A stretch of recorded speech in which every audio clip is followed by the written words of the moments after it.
Poster વિવાદ વધુ વકર્યો છે કારણ કે હવે આ પોસ્ટર વિવાદમાં કોંગ્રેસનું કનેક્શન સામે આવ્યું છે।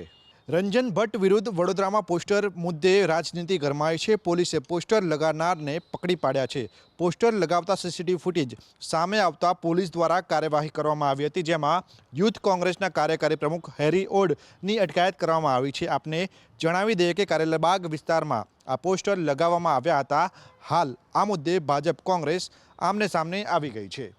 વડોદરા શહેરના યુથ કોંગ્રેસના બે કાર્યકર્તા આવા 3 વ્યક્તિઓના માધ્યમથી આ બેનર વડોદરા શહેરની એવી સોસાયટીમાં લગાડવામાં આવ્યા કે જે સોસાયટીની કોઈ પણ વ્યક્તિને આ માહિતી નહોતી અને પોલીસની તપાસ દરમિયાનમાં આ લોકોને પોલીસે પકડ્યા છે।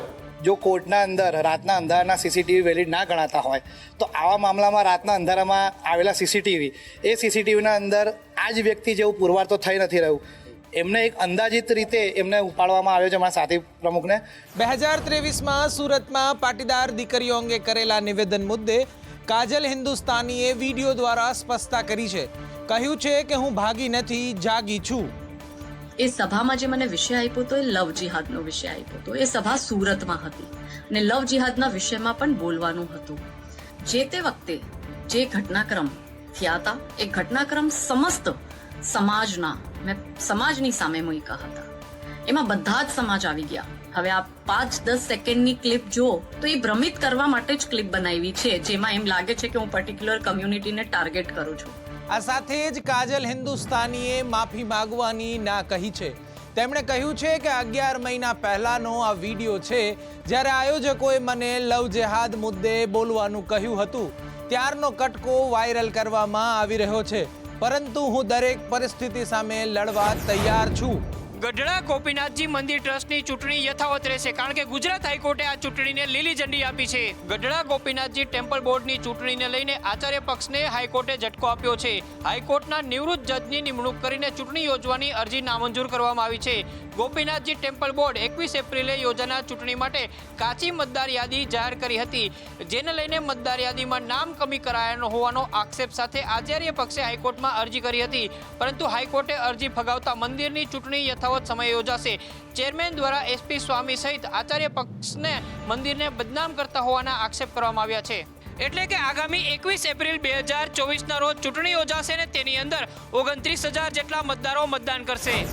અમદાવાદ પોલીસની દાદાગીરીના છાશવારે કિસ્સાઓ સામે આવતા જ રહે છે, ત્યારે વધુ એક કિસ્સો આવો સામે આવ્યો છે, જેમાં બોપલમાં એક યુવતીએ પોલીસને મદદ માટે ફોન કરતા પોલીસે તેની સાથે અણછાજતું વર્તન કર્યું। બોપલના ભવ્ય પાર્કમાં રહેતી એક યુવતી પોલીસને ફોન કરીને મદદ માંગે છે। યુવતી પોલીસને જલ્દી મોકલવાનું કહે છે અને અગાઉ પણ તેણે ફોન કરીને પોલીસને રજૂઆત કરી જ છે, પરંતુ પોલીસ તો પાવર તો જુઓ હતો ત્યારે જ્યારે મદદ માંગતી યુવતીને અપશબ્દ બોલવા લાગ્યો।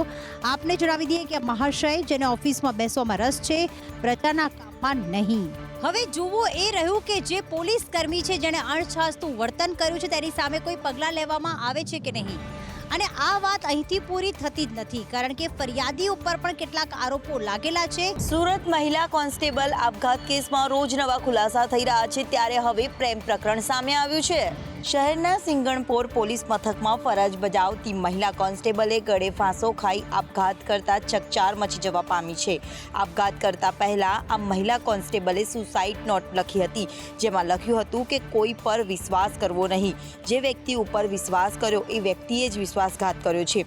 આ ઘટનાને પગલે પરિવારજનો દ્વારા જવાબદાર લોકો સામે કાર્યવાહીની માંગ કરવામાં આવી રહી છે। ત્યારે હવે તપાસ કરતા સામે આવ્યું છે કે આ મહિલા કોન્સ્ટેબલ સાથી કોન્સ્ટેબલ સાથે પ્રેમમાં હતી અને સાથી કોન્સ્ટેબલ સાયબર ક્રાઇમમાં ફરજ બજાવે છે અને આપઘાત પૂર્વે તેને પ્રેમીને મળવા આવવાનો મેસેજ પણ કર્યો હતો। હવે ધીમે ધીમે આ કોકડાની ગૂંચ ઉકેલાતી હોય તેમ લાગી રહ્યું છે। જો કે સમગ્ર કેસમાં સુસાઇડ નોટના અક્ષરો કોના છે તે તપાસ કરવાની બાકી છે।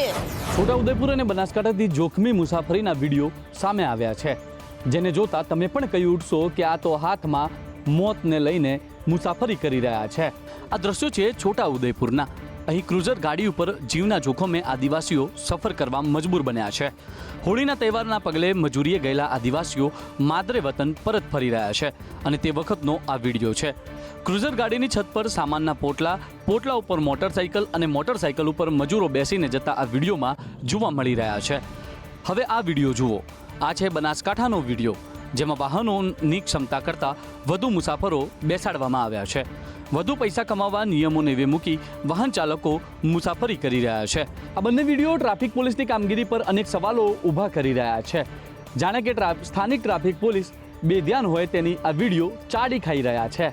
રાજકોટમાં આધાર કાર્ડની કચેરી ખાતે તાળા મરાયા છે અને જેને લઈ અને સ્થાનિક લોકોએ મહાનગરપાલિકાની કચેરી ખાતે વિરોધ નોંધાવ્યો છે. રાજકોટ મહાનગરપાલિકાની કચેરી ખાતે આધાર કાર્ડ કેન્દ્ર કાર્યરત છે, જ્યાં લોકો દરરોજ મોટી સંખ્યામાં નવા આધાર કાર્ડ કઢાવવા માટે તેમજ સુધારા વધારા કરવા માટે જતા હોય છે. જો કે આજે અચાનક આધાર કાર્ડ કેન્દ્ર બંધ કરી દેવામાં આવ્યું હતું, જેને પગલે 100 કરતાં વધુ લોકો તડકામાં શેકાયા હતા. જો કે આ અંગેની જાણ થતાં જ સ્થાનિકો કોંગ્રેસના આગેવાનો રણજીત મુંધવા ત્યાં દોડી ગયા હતા અને અધિકારી સમક્ષ ઉગ્ર રજૂઆત કરવામાં આવી હતી, જેને પગલે કાલથી આધાર કાર્ડ કેન્દ્ર ફરી શરૂ કરવાની ખાતરી આપવામાં આવી છે. અરજદારોનું કહેવું છે કે 3-4 દિવસથી ધક્કા ખાઈએ છીએ, પરંતુ કોઈ જવાબ મળતો નથી અને અહીંયા ટોકન પૂરા થઈ ગયા હોવાનું બહાનું બતાવવામાં આવી રહ્યું છે. ફરી સુરતમાંથી અખાધ શંકાસ્પદ પનીરનો જથ્થો ઝડપાયો છે. મોટી માત્રામાં જથ્થાને પકડી પાડવામાં આવ્યો છે. પાંડેસરા ટેમ્પોમાંથી 230 કિલો પનીર ઝડપાયું છે. વલસાડથી અખાધ પનીરનો જથ્થો લવાતો હતો, તેમજ હોટલ, રેસ્ટોરન્ટ અને ડેરીમાં પનીર વેચતા હતા તથા અખાધ પનીર લગ્ન પ્રસંગમાં મોકલવામાં આવતું હતું. જે અંગે બાતમી મળતા આ ટેમ્પોને રોકી તપાસ કરાઈ હતી, જેમાંથી આ સસ્તું અને નકલી પનીર મળી આવ્યું છે. આ લોકો ₹350 કિલોના ભાવે મળતું પનીર 180માં વેચતા હતા. પનીરમાં ભેળસેળ સહિતનું નકલી વેચાણ થયા હોવાની વિગતો સામે આવતાની સાથે જ આરોગ્ય વિભાગ હરકતમાં આવ્યું છે. અગાઉ ગતરોજ ખાતેથી નકલી પનીર બનાવતી ફેક્ટરી ઝડપાઈ હતી. હાલ 8 ઝોનમાં 18 જગ્યાઓ પર દરોડા પાડવામાં આવ્યા છે. દરોડામાં જે પનીર મળી રહ્યું છે તે ખરેખર સારું છે કે કેમ તેની તપાસ કરાશે.